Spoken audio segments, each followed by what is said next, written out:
नमस्कार मित्रांनो, जी लोक वाडीला जात असतील किंवा गेली असतील त्यांना हे नक्की माहिती आहे की वाडीच्या मूळ पादुका मंदिराला किंवा पादुका गाभाऱ्याला 3 मूळ द्वार आहेत.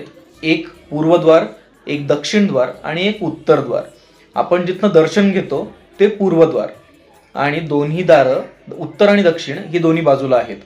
समोर वाहणारी कृष्णा वेण्णा ही उत्तर दक्षिण वाहते आणि ज्यावेळी पावसाळ्यामध्ये या नदीला पूर येतो तेव्हा त्या नदीचं पाणी हे उत्तर द्वारातून आत जाऊन पादुकांना स्पर्श करून किंवा पादुकांना अभिषेक घालून दक्षिण द्वारातनं बाहेर पडतं. याला दक्षिण द्वार सोहळा म्हणतात. या पाण्यामध्ये आंघोळ करण्यासाठी किंवा हे पाणी अंगावर घेण्यासाठी वाडीतल्या लोकांचा महापूर उलटतो.